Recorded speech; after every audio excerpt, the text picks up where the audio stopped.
បាទសូមបកគោរពនឹងជ្រាបសួរទៅដល់ពុកម៉ែបងប្អូនដែលនិយមតាមដានទេសនានៅប Channel បាទ EP បើសិនជាទីមេត្រីសូមបើជួយចុចប៊ូតុង Subscribe Like និង Share ដើម្បីទទួលបាននៅបាទអត្ថបទថ្មីក៏ដូចជាក្បួនគុណគូទូទាយដែលខ្ញុំបាទតែងតែធ្វើការដកស្រង់ស្វែងរកបាទយកមកបង្ហាញចែកជូនដល់លោកអ្នកបានទស្សនាផងដែរបាទសម្រាប់ថ្ងៃនេះបើខ្ញុំបាទក៏សូមធ្វើការជម្រាបជូននៅគឺហោរាសាស្ត្រប្រចាំថ្ងៃដែលទូទីសម្រាប់ថ្ងៃសៅរ៍ទី12ខែឧសភា2026នេះបាទសម្រាប់ពុកម៉ែបងប្អូនដែលចង់ដឹងថាក្នុងថ្ងៃសៅរ៍នេះនឹងមានដួងចតាឫស្សីនឹងមានជើងលេខនឹងមានយីអូនប្រែប្រួលយ៉ាងណានោះឡើងខ្ពស់ត្រដែតឬក៏ធ្លាក់ស្រុតចុះយ៉ាងណានោះបើក៏សូមពុកម៉ែបងប្អូនក៏ដូចជាទស្សនិកជនមកទស្សនាជាមួយនឹងខ្លឹមសារជាមួយនឹងការបកស្រាយរបស់លោកគ្រូហៅដូចតទៅបាទតែមុននឹងធ្វើការទូទាជម្រាបនៅជើងលេខនៅហោរាសាស្ត្រនោះបាទលោកគ្រូក៏សូមធ្វើការបង្ហាញនៅក្បួនគុណគូមួយចំនួនដើម្បីចែកចម្លែកដើម្បីបកស្រាយទៅដល់លោកអ្នកបានទស្សនាជាដំបូងសិនបាទសម្រាប់ក្បួនជាដំបូងគេនេះគឺត្រូវជាមួយនឹងក្បួនបាទគឺហុងស៊ុយបាទប្រកបណាស់សម្រាប់ក្បួនហុងស៊ុយប្រចាំថ្ងៃសៅរ៍ទី2បាទឧសភា2026នេះឯងក៏ឃើញថាមានហុងស៊ុយល្អ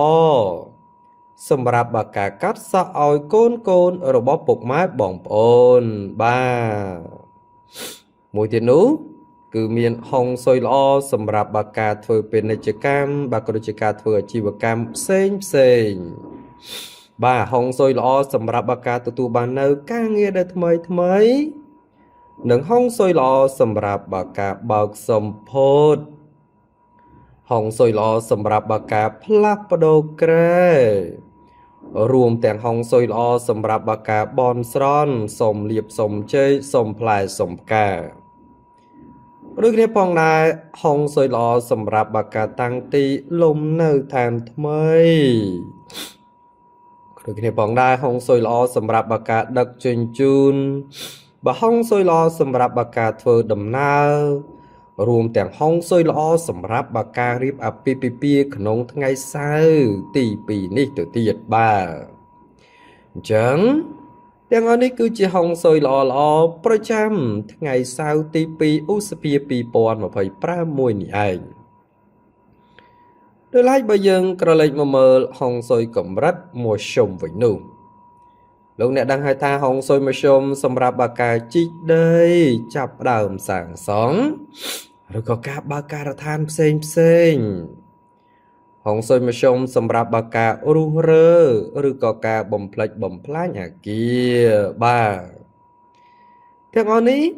គឺជាហុងស៊ុយកម្រិតមួយជុំប្រចាំថ្ងៃសៅរ៍ទី2នេះបាទដោយឡែកបើយើងក្រឡេកមកមើលតើតើជាមួយនឹងឆ្នាំដែលចុងវិញ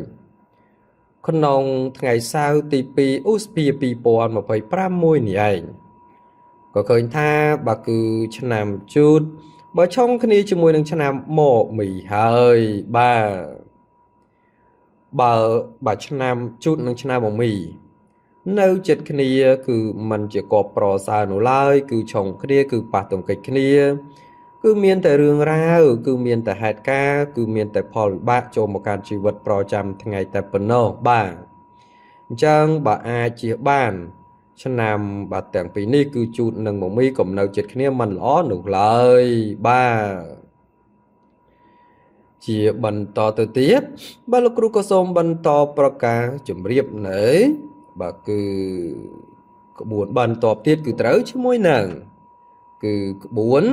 បើយាមបក្រឡាវិញម្ដងបាទពាក់ព័ន្ធជាមួយនឹងក្បួនយាមបក្រឡាផងដែរ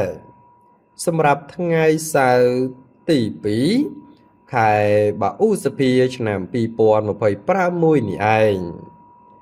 លោកអ្នកក៏ដឹងហើយថាដោយសារតែថ្ងៃសៅរ៍បាទឃើញថាបាទក្បួននេះបានបញ្ជាក់ហើយវេលាពេលព្រឹកបើផ្អែកទៅតាមក្បួនក្នុងកាលមើលទិសឃើញថាពេលព្រឹកចន្លោះពីម៉ោង 6:00 ដល់ម៉ោង 8:24 នាទីបាទគឺជាពេលវេលាតោកសោកបាទហើយសម្រាប់ពេលពេញពន្លឺចាប់ពីម៉ោង 8:24 នាទីទៅដល់ម៉ោង 10:48 នាទីគឺជាពេលវេលាលៀបពេលវេលាជ័យក៏ដូចគ្នាផងដែរសម្រាប់ពេលថ្ងៃត្រង់ចាប់ពីម៉ោង 10:48 នាទីទៅដល់ម៉ោង 1:12 នាទីគឺជាពេលវេលាគ្រោះថ្នាក់និងសម្រាប់ពេលរសៀលចាប់ពីម៉ោង 1:12 នាទីទៅដល់ម៉ោង 3:36 នាទីគឺជាពេលវេលាធម្មតាហើយសម្រាប់ពេលល្ងាចចាប់ពីម៉ោង 3:36 នាទីទៅដល់ម៉ោង 6:00 គឺជាពេលវេលាសេរីបាទអញ្ចឹងសម្រាប់ពុកម៉ែបងប្អូនទាំងអស់គ្នាបើយើងពិនិត្យមើលក្បួនយាមបក្រឡាដែលជាក្បួនពិសេសដែលជាក្បួនល្អប្រចាំថ្ងៃសៅរ៍នេះគេថាលោកអ្នកអាចធ្វើការជ្រើសរើសយកពេលវេលាល្អៗក្នុងការចេញដំណើរទាំងអស់គ្នារួមមានគឺនៅពេលពេញពន្លឺគឺនៅពេលល្ងាចក៏ជានៅពេលរសៀលបាទប្រកបណាពេលវេលាទាំង3នេះបើលោកអ្នកចេញដំណើរចំពេលវេលាណាមួយនោះគឺនឹងទទួលបាននៅលាភជ័យទទួលបាននៅផ្លែផ្កាទទួលបាននៅសមិទ្ធផលទៅតាមនោះជាពុំខានឧទាហរណ៍សម្រាប់ពេលវេលាដែលល្អជាងគេក្នុងថ្ងៃសៅរ៍នេះគឺពេលពេញពន្លឺតែម្ដងចេញដំណើរទៅគឺប្រមូលផ្ដុំទៅដោយមហាសំណាងធំដែលជួយលោកអ្នកគឺឈ្នះអស់មេសត្រូវគឺបាទគឺប្រជុំទៅដោយមហាសំណាងពិសេសតែម្ដងបាទអញ្ចឹងនេះគឺជាពេលវេលាល្អបើយើងបកមកមើលពេលវេលាដែលមិនល្អវិញមិនតម្រូវឲ្យលោកអ្នកធ្វើការចេញដំណើរចំពេលវេលាទាំងនោះទេរួមមានគឺស្ថិតនៅពេលព្រឹកគឺស្ថិតនៅពេលថ្ងៃត្រង់បាទព្រោះអីពេលវេលាទាំងពីរនេះគឺអាចប្រឈមនឹងគ្រោះប្រឈមនឹងរឿងរ៉ាវប្រឈមនឹងហេតុការណ៍ផ្សេងដែលធ្វើលោកអ្នកពិបាកក្នុងការទប់ទល់ពិបាកក្នុងការដោះស្រាយបាទអញ្ចឹងនេះគឺជាក្បួនយាមបក្រឡាដែលជាក្បួនពិសេសដែលជាក្បួនល្អប្រចាំថ្ងៃដែលលោកអ្នកគ្រាន់តែអនុវត្តឲ្យស្របទៅតាមក្បួនស្របទៅតាមទំនាយនោះគឺជាការស្រេចតែម្ដងបាទជាបន្តទៅទៀតលោកគ្រូក៏សូមបន្តជម្រាបផ្សព្វផ្សាយនៅក្បួនបន្តទៀតគឺត្រូវជាមួយនឹងគឺបើក្បួនក្នុងកាលមើលទិសទាំង8បាទក្រឡេកមកមើលក្បួនក្នុងការមើលទិសទាំង8ប្រចាំថ្ងៃសៅរ៍ទី2ឧសភា2025នេះឯងលោកអ្នកដឹងហើយថាដោយសារតែថ្ងៃសៅរ៍គឺមានកម្លាំងគឺ10ដង្ហើមរស់គឺស្ថិតនៅទិសទក្សិណគឺទិសខាងត្បូងចំដូច្នេះហើយពុកម៉ែបងប្អូនទាំងអស់គ្នាមុនពេលធ្វើដំណើរទៅបំពេញកិច្ចការងារប្រចាំថ្ងៃមិនថាដំណើរជិតដំណើរឆ្ងាយកិច្ចការងារផ្សេងនោះឡើយគឺតម្រូវពុកម៉ែបងប្អូនត្រូវទៅបែរមុខទៅរកទិសដែលជាដង្ហើមរស់ប្រចាំថ្ងៃជាមុនសិនគឺទិសទក្សិណនេះជាមុនសិនរួចសឹមចេញដំណើរទៅបំពេញកិច្ចការងារតាមក្រោយបាទគឺទិសខាងត្បូងនេះជាមុនសិនបន្ទាប់មកលោកអ្នកបាទគឺនឹងទទួលបាននៅធម៌ពលទទួលបាននៅសេរីសុស្ដីទទួលបាននៅជោគជ័យមហាសំណាងផ្សេងពិសេសបើកាលណាលោកអ្នកអនុវត្តត្រូវបាទប្រកបណាស់បាទគឺជោគជ័យធំតែម្ដងបាទដោយសារតែលោកអ្នកប្រើក្បួននេះបាទអញ្ចឹងនេះគឺជាឥទ្ធិពលនៃក្បួនក្នុងការមើលទិសទាំង8ផងដែរបាទជាបន្តទៅទៀតបាទលោកគ្រូក៏សូមបន្តបង្ហាញនៅក្បួនបន្តទៀតគឺត្រូវជាមួយនឹងគឺបាទក្បួនហោរាសាស្ត្រប្រចាំថ្ងៃបាទពាក់ព័ន្ធជាមួយនឹងជើងលេខពាក់ព័ន្ធជាមួយនឹងហោរាសាស្ត្រប្រចាំថ្ងៃចំពោះពុកម៉ែបងប្អូនដែលកើតឆ្នាំជាដំបូងគេនេះគឺត្រូវជាមួយនឹងឆ្នាំជូតបាទ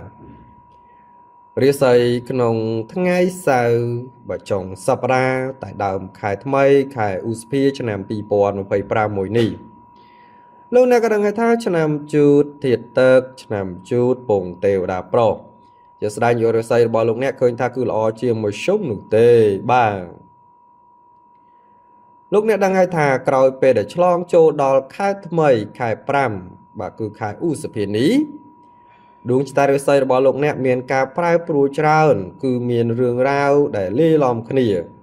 ប្រមូលផ្ដុំគ្នាមានទាំងលៀបជ័យក៏ដូចជាមានទាំងបញ្ហាតិចតួចដែលចូលមកបាទគោផ្លូវចិត្តឬក៏តម្រូវលោកអ្នកដោះស្រាយ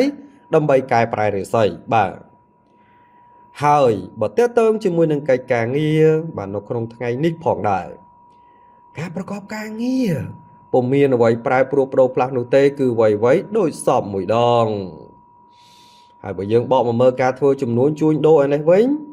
អ្នកប្រកបរបររកស៊ីជួញដូរវិញចូលប្រយ័ត្នគ្រោះចាញ់បោកគេចូលប្រយ័ត្នគ្រោះបាត់បង់របស់របរ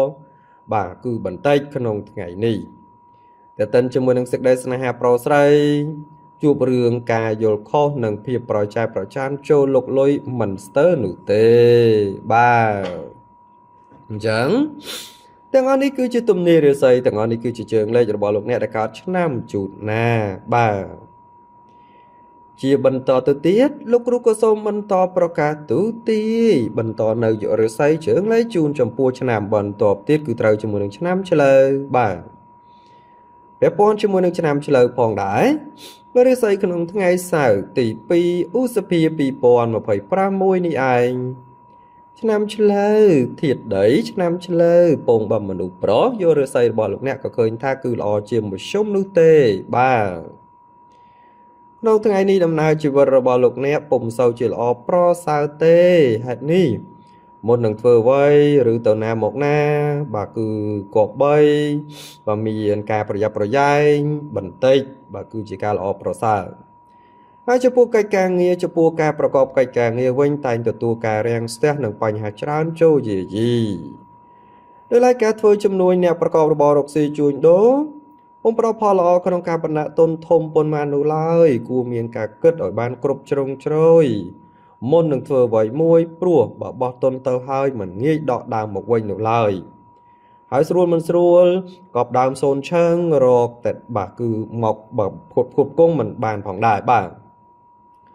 ពាក់ព័ន្ធជាមួយនឹងសេចក្តីស្នេហាប្រុសស្រីប្តីប្រពន្ធបាទមានការប្រឆាំងគ្នាច្រើនព្រោះតែភាពប្រចែកប្រចានកំពុងតែដឹកមកបាទ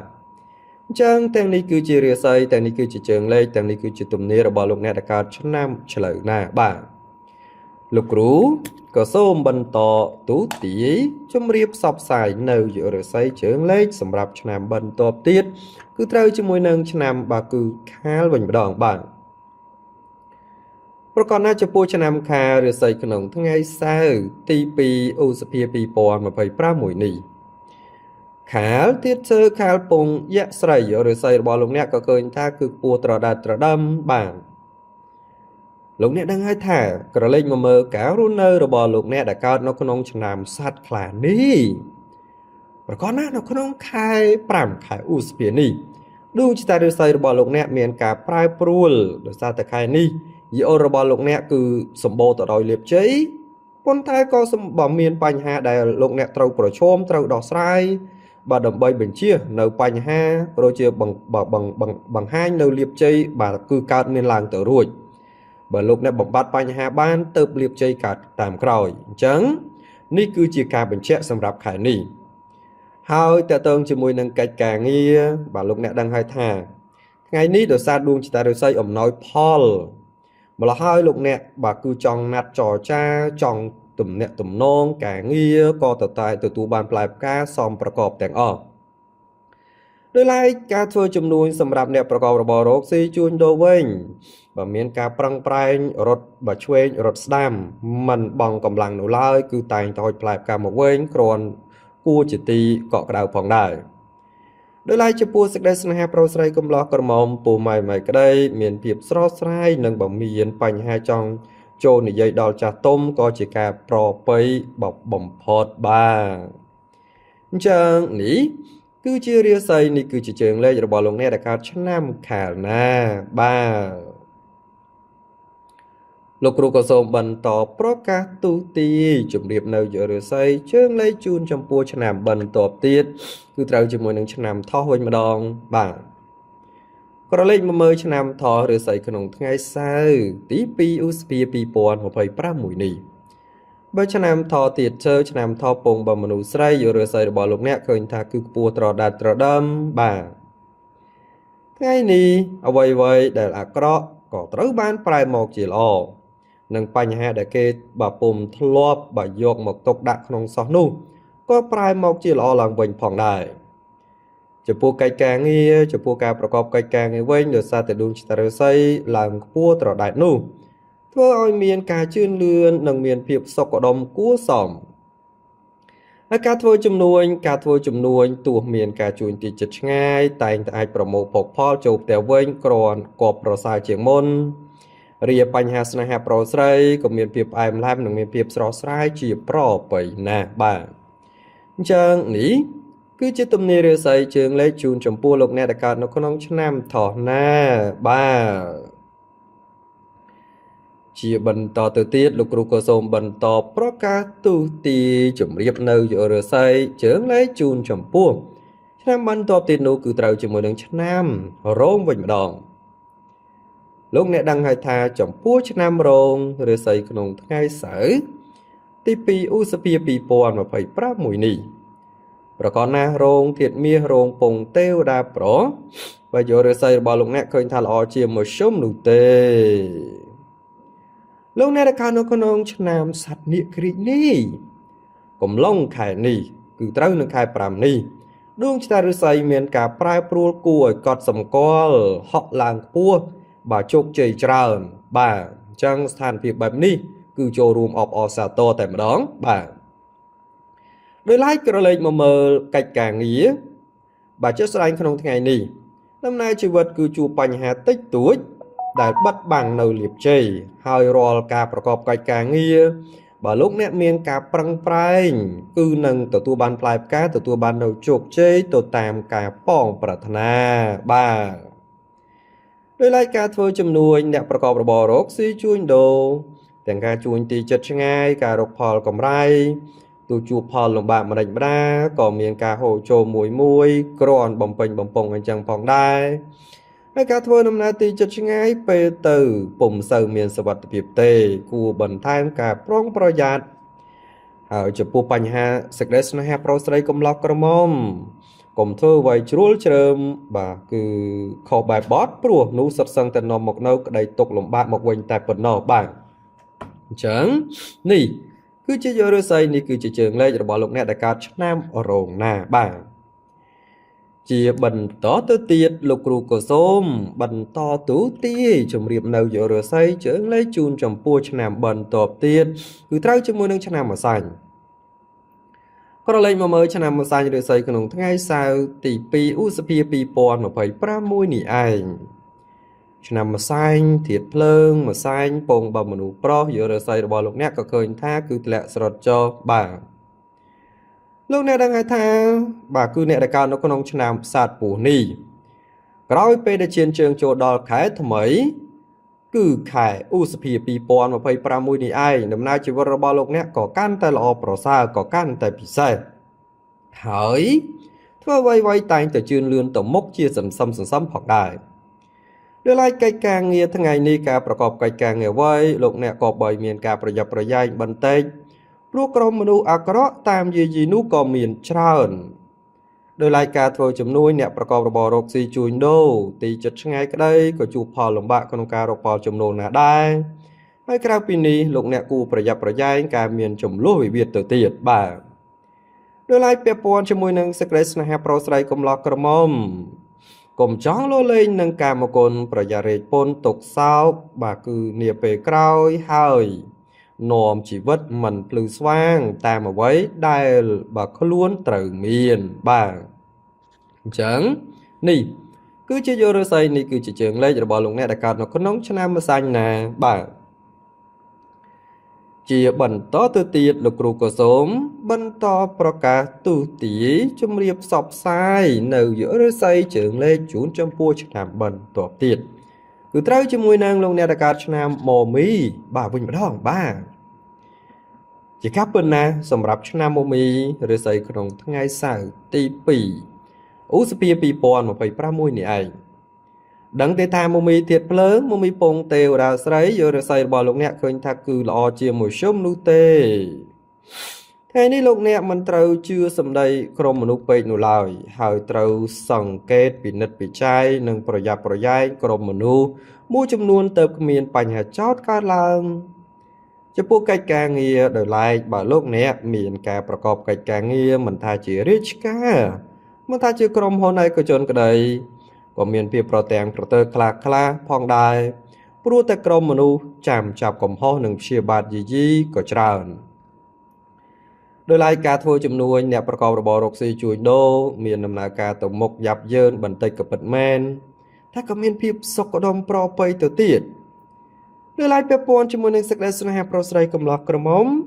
មានការជឿនលឿនទៅមុខតិចតួចហើយបើថយក្រោយវិញនោះឃើញថាឆាប់រហ័សណាស់ក៏បីមានការប្រយ័ត្នប្រយែងបាទអញ្ចឹងទាំងអស់នេះគឺជារាសីទាំងអស់នេះគឺជាជើងលេខរបស់លោកអ្នកដែលកើតឆ្នាំមមីបាទលោកគ្រូក៏សូមបន្តប្រកាសទូទីជំរាបផ្សព្វផ្សាយនៅយករាសីជើងលេខជូនចំពោះឆ្នាំបន្តទៀតគឺត្រូវជាមួយនឹងឆ្នាំមម៉ាពាក់ព័ន្ធជាមួយនឹងឆ្នាំមម៉ារាសីក្នុងថ្ងៃសៅរ៍ទី2ឧសភា2026នេះឯងមម៉ាទៀតមាសមម៉ែពងទេវតាស្រីយករាសីរបស់លោកអ្នកឃើញតាខ្ពស់ត្រដាត្រដើមបាទការរស់នៅរបស់លោកអ្នកក្នុងថ្ងៃនេះបញ្ហាមួយចំនួនបាទក៏ដូចជាការងារមួយចំនួនបាទលុយកាក់មួយចំនួនបាទលោកអ្នកហាក់បានធូរស្រាលបន្តិចវិញក្រៅពីនេះផងដែរបាទគឺបញ្ហាលំបាកមួយចំនួនទៅទៀតនោះក៏បានផ្លាស់ប្ដូរមកល្អប្រសើរគួរឲ្យកត់សម្គាល់ដោយឡែកចំពោះកិច្ចការងារថ្ងៃនេះការបំពេញកិច្ចការងារអ្វីតែងតែងាយឆាប់ចប់និងសម្រាប់ជាលទ្ធផលគួរជាទីពេញចិត្តផងដែរក្រៅពីនេះក៏ផ្ដល់ផលល្អៗសម្រាប់លោកអ្នកបំពេញកិច្ចការងារចាស់បំពេញកិច្ចការងារថ្មីទៅទៀតបាទហើយការធ្វើជំនួញបើលោកអ្នកអាចបណ្ដាក់តូនរកស៊ីមិនថាតូចតាចឬក៏ធំដុំក្តីគឺតែងតែអាចហុចនៅផ្លែផ្កាសមបាទគឺប្រកបសឹងតែទាំងអស់ហើយចំពោះបញ្ហាស្នេហាប្រុសស្រីកំឡោះក្រមុំមានភាពស្និទ្ធស្នាលដោយប្រក់ក្រដីបាទអញ្ចឹងនេះគឺជាទំនាយនេះគឺជារាសីនេះគឺជាជើងលេខរបស់លោកអ្នកដែលកើតឆ្នាំម៉ម៉ែណាបាទជាបន្តទៅទៀតលោកគ្រូក៏សូមបន្តប្រកាសទូទីជំរាបផ្សព្វផ្សាយនៅយុរស័យជើងលេខជូនចំពោះឆ្នាំបន្តទៀតគឺត្រូវជាមួយនឹងលោកអ្នកដែលកើតឆ្នាំវកវិញម្ដងបាទរលេចមកមើលឆ្នាំវករាសីក្នុងថ្ងៃសៅរ៍ទី2ឧសភា2026នេះឯងឆ្នាំវកទៀតដែរឆ្នាំវកពងយៈប្រយុរស័យរបស់លោកអ្នកក៏ឃើញថាគឺខ្ពស់ត្រដាត្រដើមបាទការរស់នៅបញ្ហាធ្លាប់តែតានតឹងត្រូវបានផ្លាស់ប្ដូរមកធូរស្រាលហើយបញ្ហាបើខ្លះក៏អាចដោះស្រាយបានយ៉ាងធូរទៅទៀតចំពោះកិច្ចការងារក្នុងថ្ងៃនេះផ្ដល់ផលល្អៗសម្រាប់លោកអ្នកសម្របកិច្ចការងារនិងបញ្ហាប្រការពីព្រោះថាផលល្អៗតែងតែឆ្លើយតបមកវិញបាទជានិច្ចដោយឡែកការធ្វើជំនួញបាទការធ្វើជំនួញជួញដូរផ្ដល់ផលល្អៗសម្រាប់លោកអ្នកដំណើរការរកស៊ីជួញដូរវ័យមួយព្រោះថាផលដែលឆ្លើយតបមកវិញជាទីគប់ប្រសើរបាទដោយឡែកចំពោះសេចក្តីស្នេហាប្រុសស្រីមានការរីកលូតលាស់ទៅមុខនិងកំពុងតែបើកទំព័រថ្មីសម្រាប់លោកអ្នកហើយបាទអញ្ចឹងទាំងនេះគឺជារាសីទាំងនេះគឺជាជើងលេខរបស់លោកអ្នកដែលកើតឆ្នាំវកណាបាទលោកគ្រូក៏សូមបន្តទូទីជំរាបនៅយករាសីជើងលេខនៅឆ្នាំបន្តទៀតគឺត្រូវជាមួយនឹងបាទគឺលោកអ្នកដែលកើតឆ្នាំរកាវិញម្ដងបាទជាស្ដែងចំពោះឆ្នាំរការាសីក្នុងថ្ងៃសៅរ៍ទី2ឧសភា2026នេះបាទរកាធាតុដែករកាពងយៈប្រយុរាសីរបស់លោកអ្នកក៏ឃើញថាគឺល្អជាមួយជុំនោះទេសភាពរស់សភាពនារីក្នុងការរស់នៅរបស់លោកអ្នកពុំត្រូវនៅស្ងៀមនោះឡើយពិសេសត្រូវធ្វើអ្វីឬក៏រកមធ្យោបាយដោះស្រាយពីជីវភាពគ្រួសារទៅមានភាពធូរស្រាលជាងនេះផងដែរពាក់ព័ន្ធជាមួយនឹងការងារថ្ងៃនេះដំណើរជីវិតរបស់លោកអ្នកមានលំនឹងល្អហើយទូប្រកបកិច្ចការងារឬក៏បញ្ហាបាទផ្ទាល់ខ្លួនមានសភាពស្ងប់ស្ងាត់ផងដែរដោយឡែកការធ្វើជំនួញអ្នកប្រកបរបររកស៊ីជួញដូរមិនថាផ្លូវគោកផ្លូវទឹកផ្លូវអាកាសក្តី ទោះលោកអ្នកខិតខំប៉ុណ្ណាបានត្រឹមតែមួយទប់ទល់ហើយបើឲ្យសធំដុំនោះគឺពុំមាននោះទេដោយឡែកពាក់ព័ន្ធជាមួយនឹងសេចក្តីស្នេហាប្រុសស្រីមានការចាប់កំហុសនិងយកភាពប្រចែកប្រចាំដាក់ខ្លួននាំឲ្យកើតការរកម្មចិត្តជាបន្ទាប់បាទអញ្ចឹងទាំងអស់នេះគឺជាទំនាយរាសីជើងលេខនៅបាទគឺឆ្នាំបាទគឺរកាបាទរាសីក្នុងថ្ងៃសៅរ៍ចុងសប្តាហ៍នេះបាទលោកគ្រូក៏សូមបន្តទូទាជម្រាបនៅយុរាសីនៅឆ្នាំបន្តទៀតគឺត្រូវជាមួយនឹងលោកអ្នកដែលកើតឆ្នាំចបាទជាស្ដែងចំពោះឆ្នាំចរាសីក្នុងថ្ងៃសៅរ៍ទី2ឧសភា2026នេះឯងឆ្នាំចធាតុដីឆ្នាំចពងយៈស្រីយុរាសីរបស់លោកអ្នកឃើញថាល្អជាមួយជុំនោះទេការរស់នៅរបស់លោកអ្នកត្រូវចេះរក្សាភាពស្ងប់ស្ងាត់មិនត្រូវយករឿងអ្នកដទៃមកទុកក្នុងចិត្តច្រើននោះឡើយនាំតែកើតបញ្ហាសៅហ្មងតែប៉ុណ្ណោះដោយឡែកចំពោះកិច្ចការងារថ្ងៃនេះមិនថាបញ្ហាប្រកាសមិនថាការងារលោកអ្នកអាចប្រកបដោយជឿនលឿនទៅមុខសន្សំជានិច្ចហើយការធ្វើចំនួនសម្រាប់អ្នកប្រកបរបររកស៊ីជួញដូរវិញការចេញធ្វើចំនួនទីចិត្តឆ្ងាយមិនថាផ្លូវគោកផ្លូវទឹកផ្លូវអាកាសក្តីលោកអ្នកតតែកាត់ខំខ្លាំងទៅអាចរកប្រាក់កម្រៃចិញ្ចឹមគ្រួសារទៅរួចហើយដោយឡែកចំពោះសេចក្តីស្នេហាប្រុសស្រីកំឡោះក្រមុំឯនេះវិញកើតមានតែការអស់សង្ឃឹមព្រោះតែម្នាក់គិតច្រើនតែម្នាក់ឯងបាទអញ្ចឹងសម្រាប់ទាំងអស់នេះគឺជារាសីជើងលេខនៅបាទគឺទំនាយរបស់លោកគ្រូហៅរាសាស្ត្របញ្ជាក់អំពីឆ្នាំចរាសីក្នុងថ្ងៃសៅរ៍ចុងបាទគឺសប្តាហ៍ក៏ដូចជាដើមខែថ្មីខែ5នេះផងដែរបាទលោកគ្រូក៏សូមបន្តបង្ហាញនៅជើងលេខនៅ